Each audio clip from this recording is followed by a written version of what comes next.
This stack is a little deceptive because I actually read 10 books and DNF 2 in July. So get cozy, grab a fun drink and a snack, and let's go through my July reads and my August hopefuls. July is definitely a month where I really discovered my reading taste. I feel like it had the highest of highs and the lowest of lows. This year, my reading taste has changed substantially.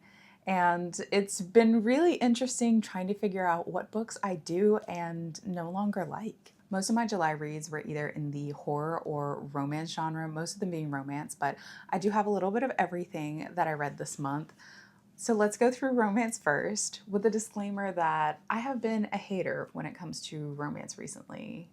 I don't know what it is. Sometimes the books just don't hit. Whenever I say that about romance books, I do not mean this one. Every Version of You by Natalie Messier, this is a masterpiece. This is one of the most unique and original romance stories that I've read in a while, and I loved this. It was beautifully executed. I normally don't like magical realism, but I'm also a firm believer that it just takes one book to change your mind about a certain trope, and I loved this. The characters were so real, and I feel like it was a little bit predictable, but I don't care. I loved this. I will say that this can get a little uncomfortable at times, especially with the inner monologue of characters whenever they talk about their age, but it is a book that is very self-aware, and I appreciate that.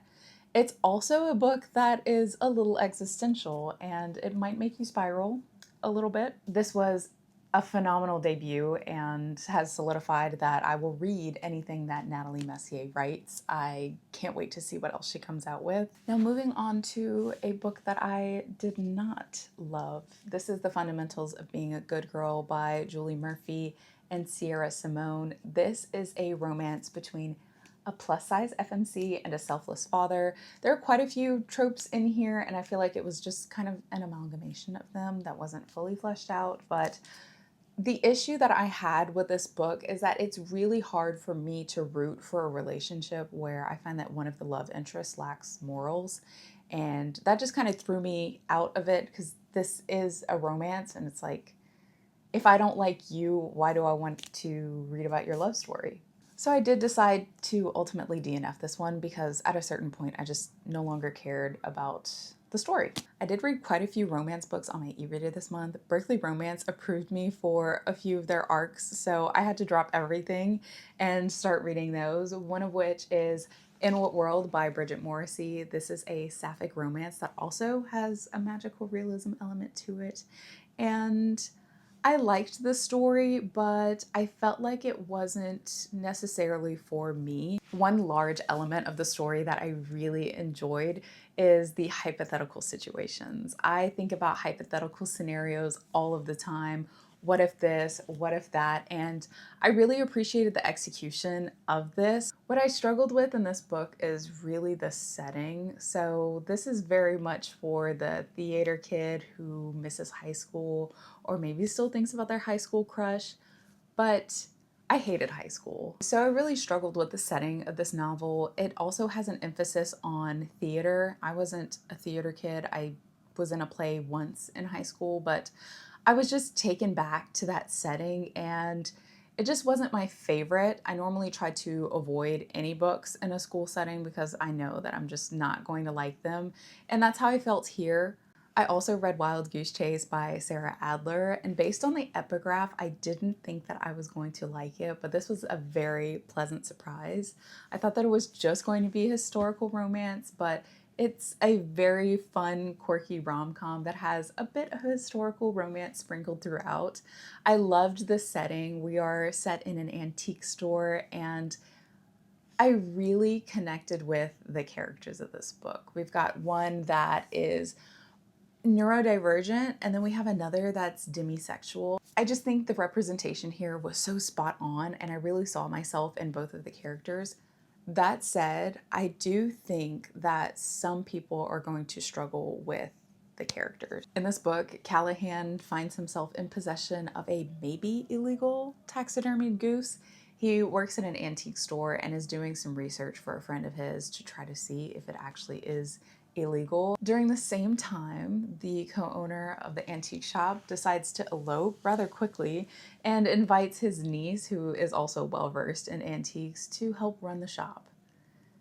And there we have Annie and Callahan. They actually do go on a wild goose chase together. I really appreciated this book, and I need to explore what else Sarah Adler has written. I also read Outdrawn by Deanna Gray this month, and it pains me to say that I did not love this as much as I thought I was going to. This is a romance between Sage and Noah. They are both rivaling comic artists. They have been rivals since college, and that same tension and animosity has come into the workplace. Let's talk about what this book did really well. I loved the character backgrounds. I feel like they both had incredibly complex family dynamics and even friendships, and that added a lot to the story. I loved three-dimensional characters. However, I did struggle with the lack of tension in this book. I feel like it was a slow burn that had nothing and then everything all at once. The last romance that I read or tried to read this month is Chasing the Wild by Elliot Rose. This is great if you've ever thought about screwing your ex's dad, but I found that all of the characters were at least slightly misogynistic, and that's just not something that vibed well with me. Like, at one point, the male main character referred to the entire woman as the C word, but also was referring to her lady bits. Ultimately, it just wasn't for me. There is one book that I have been putting off for months, and I swear it's been in my last 4 months of hopefuls, and I finally read it. It's This Is How You Lose a Time War by Amal Amotar and Max Gladstone. This is excellent. It's very complex, but also abstract. We've got Red and Blue, who are both battling their sides of the time war, and it's a sapphic love story that's told across space and time and through letters, and I loved this. I also read 4 horror books this month, one of which is How to Sell a Haunted House by Grady Hendrix. This is my first of his books, and I feel like it was false advertisement. This is not about a haunted house, not actually, and I think had I known that going in, I would have tailored my expectations. It was not what I was expecting at all, and it really didn't do it for me. I liked the ending. It was entertaining, but ultimately I wanted a haunted house, and that's not what I got. I also read Tradwife by Saratoga Schaefer. If you love the anti-tradwife discourse that's going on social media right now, I think you'd appreciate this one. It does have quite a bit of body horror, but it was very interesting because reading it, you'll end up rooting for a demon rather than a man. Now, I do not think that you'll appreciate this if you don't like unlikable characters and if infertility is a big trigger for you. So do check the content warnings, but I thoroughly enjoyed my time with this. I also read Headlights by CJ Lead this month. This book explores some complex trauma, and I really loved the setting. It almost reminded me of Pines by Blake Crouch. Within the first 15 to 20 pages, we've got an FBI agent, but this time they're looking for a serial unaliver, and it's just very eerie. I think this book lost me about halfway through. There were so many red herrings and some that I feel like could have been fleshed out a little bit more or explored in more detail. And there was some unnecessary spice in this book that I really just didn't connect to. I think as soon as that happened, I just mentally checked out from the book, and I didn't like the explanation of the unalivings. It's just a personal preference, but it is a spoiler if I say anything more. This one wasn't for me. I do really want to read Maeve the Fly, though. I also read Japanese Gothic by Kylie Lee Baker this month. This book is all over social media, and normally I like to wait until the hype dies down a little bit in order to temper my expectations, but ultimately I decided to read it this month, and I really enjoyed it. This too dives into some complex family trauma. It's also multi-timeline and almost a generational story. It's very interesting. There's some Japanese lore, we've got unreliable characters, and you really don't know what's actually happening in this book until the very end, which kept me hooked. This was like a one-sitting book. I really liked it. In this book, Lee unalives his college roommate and he doesn't know why. So he flees to Japan to stay with his dad and ends up finding this mysterious well on the property. It gets crazy. The last book that I read in July is Hood Feminism by Mickey Kendall. And this book, I feel like everyone should read this book. It explores how feminism affects every aspect of life and gives examples on things that we may be ignorant to. And it was very eye-opening, and it was a book that I needed to read. That's all for July. I know I definitely had some highs and some lows this month, but I feel like I'm finally at a point in rediscovering my reading taste where I feel confident in the books that I'm choosing for myself. So I'm expecting August to be a lot better, but I am feeling quite ambitious. So let's go through our August hopefuls. Starting off with the books that I'm currently reading, I'm listening to the audiobook of Assassin's Quest by Robin Hobb. I don't know how this trilogy is going to end, and I'm a little nervous, but I'm also extremely excited to start Live Ship Traders because I love all things pirates. That's one thing that I discovered about myself, is that if we have a story on a boat, I need to read it. But I've already received messages from friends saying that they are here for me throughout Assassin's Quest, and I'm nervous. There are two books on my e-reader that I really want to get to this month, one of which is Air by Saba Tahir. This is the first book in a spin-off duology from the Ember in the Ashes series. The second book, Empire, publishes next month, so I'd really like to get to Air this month, but I'm just in the mood for a low spice, high stakes fantasy novel, and I think that this one is going to really deliver. I'm also reading an arc of Lost and Found by Tara DeWitt that I got from St. Martin's Press via NetGalley, and I'm not ready for the series to end. This is the third and final installment of the Spoons interconnected standalone series, and it's very bittersweet. I know that this is going to be a very bittersweet conclusion, but I can't wait to read more about Silas and Bee and their love story.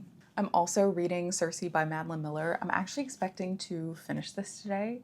I was never a fan of Greek mythology in school, and now I see the hype. I can't believe I missed out on all of this. I could have been reading Percy Jackson in elementary school instead of hating reading. The lore in here is insane, and I really want to do a reread, hopefully with some background information after diving into Homer's The Iliad and the Odyssey. But this is excellent. I'm also reading The Lion Women of Tehran by Marjan Kamali, and even though I love stories of activism and strong female friendships, I haven't been reading as much historical fiction as I would like, so really excited to be broadening my horizons with this one. I'm not too far into the book, but definitely excited to continue. I also bought a copy of The Good Parts by Evan Normandin on release day because I've been thoroughly influenced by all of the tears. I love an emotional romance read, and I'll be very disappointed if this lets me down because I hate reading a hardcover book, and especially a hardcover romance. I have very high expectations for this, but I do think that I'm going to absolutely devour this. I'm also planning on reading Steelborn by Taylor J. LaRue this month. This publishes on August 4th, so I'm a little behind, but I did receive this arc at the Barnes & Noble Book Fest, and I wasn't excited about it until I read the first couple pages, and I see that the female main character reminds me of Inej from Six of Crows, and I think about that book every single day of my life, so I might have some unrealistic expectations for this book, but I'm still very excited nonetheless. I have been reading a lot of horror recently. I'm trying to read one book per week during the month of summer because it's one genre that I have been neglecting quite a bit. And for this month, there is one book in particular that I really want to get to in the horror genre, and that is Of Monsters and Mainframes by Barbara Truelove. I know that this is genre bending, science fiction meets horror, and that's all I want to know going in. I'd rather keep it broad, but this is one that I think I'm going to thoroughly enjoy. I think I have a jam-packed month of incredible reads here, so I'm really excited to dive further into these. Let me know what your favorite book of July was and what you're most excited about in August.